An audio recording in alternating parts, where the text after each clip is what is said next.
because both of us have watched the whole thing. X-Men '97. What did you think of it?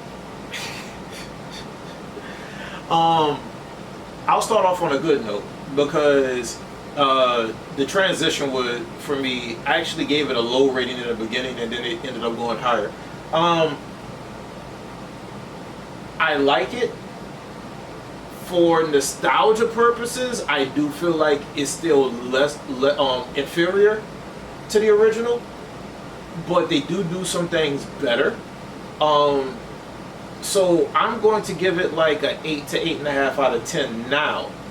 The one thing it is more violent. It is definitely more violent than the Fox one, but then it's Fox. But originally I was kind of worried and at the same time upset, is because certain comic books, or at least lore that I remembered, it felt like they were deviating away from, and then some things it looked like they were like reintroducing stuff that it's kind of like, okay, this was already done in the Fox one. If it's a continuation, don't keep beating the dead horse. But then what I did was I looked at some comic reviewers that I respect and was trying to get takes from them, and they were following some lore, and I was just like, you know what, let me give it a second look at, because I actually watched every episode twice, and I could actually get a better love for it.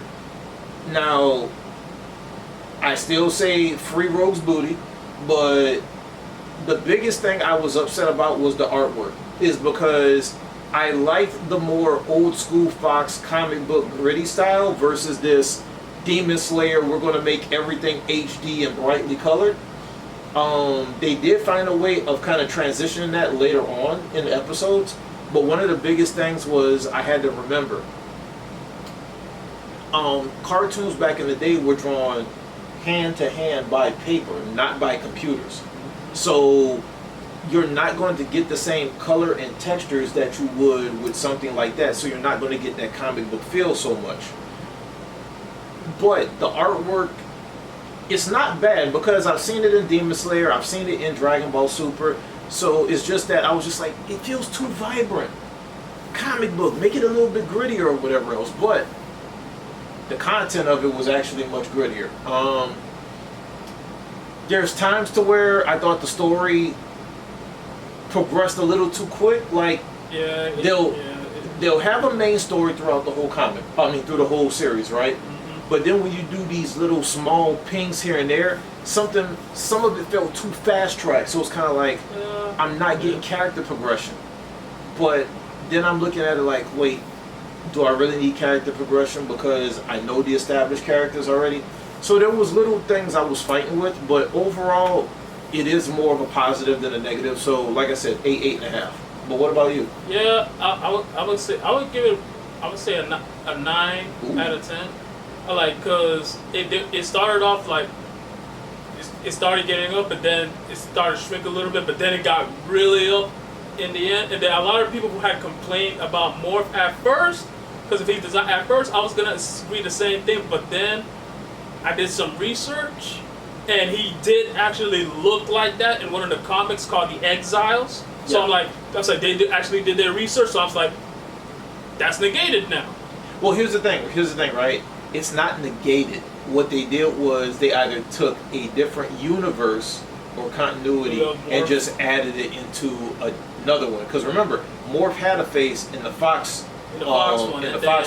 Now they changed it to this. Exiles is either a group or a subset, meaning a different timeline. I think so. So it's kind of like they're grasping at different things that they wanted to. Kind of like with Storm. Mm-hmm. One of the biggest pet peeves I had at first before I rewatched it was Storm going through her claustrophobic thing. Not so much again, because she already tackled that in the Fox show. But when she transformed, she didn't transform into her Fox outfit. She transformed into her original classic X-Men outfit. Mm-hmm. And I was just like, wait, what the hell is this? But I was just like, okay, this don't make no sense unless you're just paying homage. Most because I believe I can't remember if it's the first or second episode, but do you remember that on the old episode in Fox where it was Rogue and Storm that was coming to Jubilee's rescue in the mall? Storm actually transforms that was the first episode, yeah, in her silver outfit. Mm-hmm. So it's kind of like, okay, she can materialize that outfit, but now you're telling me she can materialize the other one? I don't think people realize with the amount of anime that's out there, how busted that is. Yes, that you can materialize on a molecular structure clothes at your own will. Mm-hmm. So that's what I was just like, wait, there's some red flags going off right now. Like, silver outfit, understand, it's done. Not the classic. So like, that's another, and I must admit, they made Morph broken. They made Morph more. Yeah, because Morph never could use the powers of said mutant. Yep. So you turned into the Hulk. Come on, man. I'm like, what? When he strapped, I said, what's he gonna, when he turned, I was like, does he have his? I was like, he has his abilities. Yeah. Like, so he has his abilities. Like, and there's no way you made Morph more broken than an elemental. Like, technically, Morph's stronger than Magneto.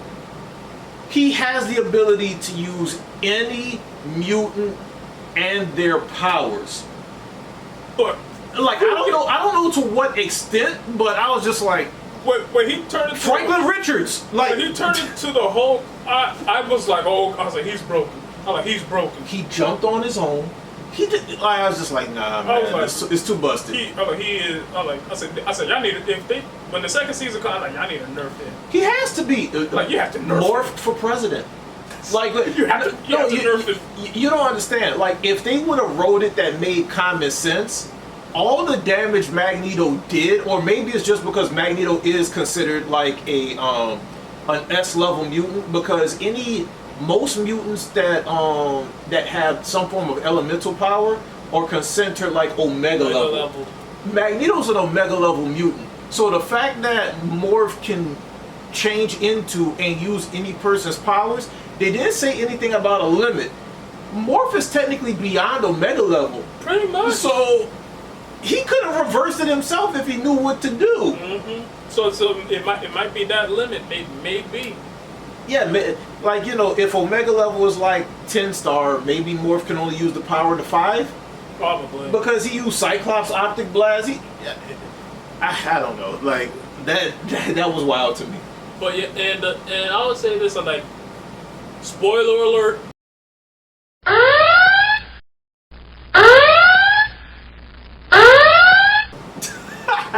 Gambit's death hurt.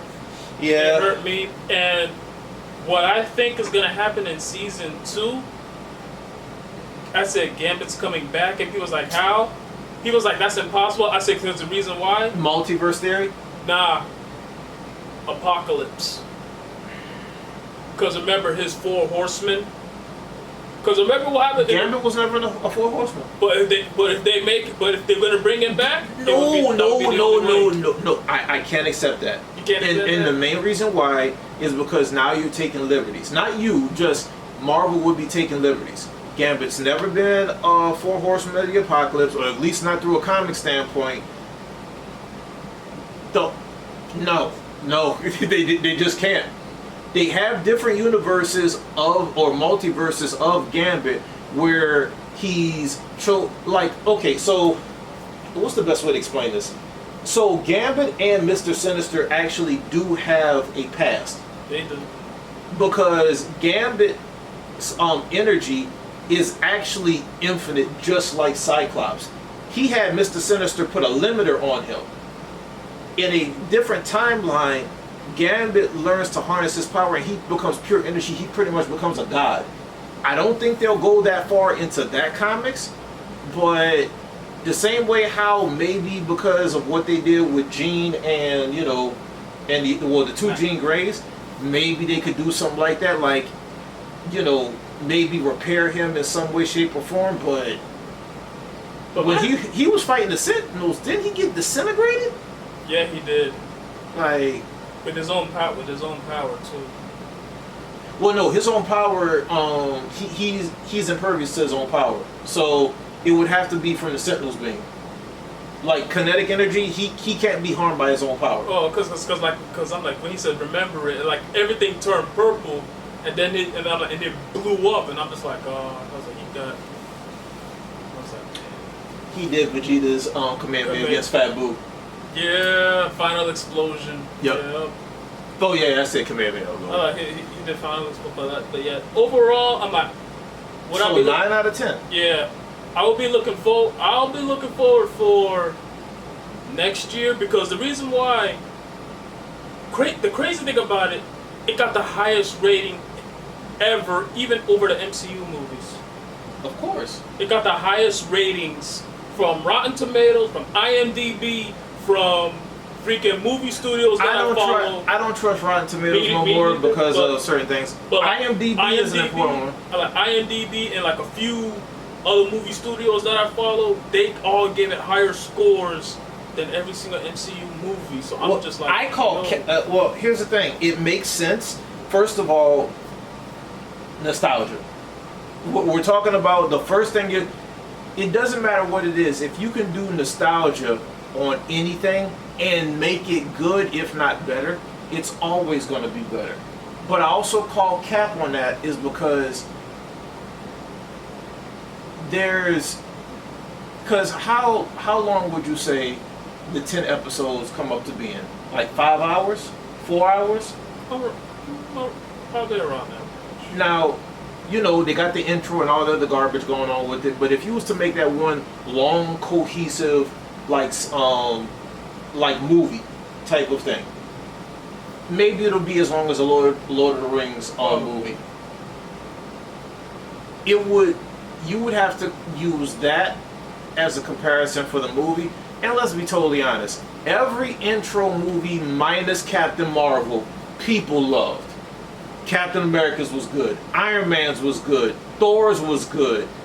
People melted over Guardians of the Galaxy. Yep. And then you had all these other intro characters that came in between, like the Winter Soldier and Spider-Man and Wanda and Quicksilver and all these other things. So Black Panther with his origin and everything.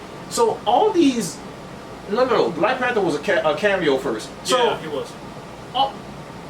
These movies made hand over fist money. So I can't say that it's better, but none of those movies were coming off of nostalgia. It's just, we know that they have this roadmap and we can't wait for this movie. Hopefully it does good. Mm-hmm. X-Men 97 is literally based off nostalgia. And with this success, in your opinion, do you think they should bring back or do season 5 of X-Men Evolution? No, two different things. Because No. I actually didn't like X-Men Evolution too much, and I stopped after 2. Because the reason why I said X-Men Evolution, because there was one episode particularly was the highest rated X-Men episode of all time, even higher than the Fox episode. You'll probably know what I'm gonna say. X-23. Well, yeah. Because an original character, they were scared for what's gonna happen, because people say, it's a female Wolverine, this and that. It's gonna be like, some BS, but she's the total opposite, because Wolverine forgot everything.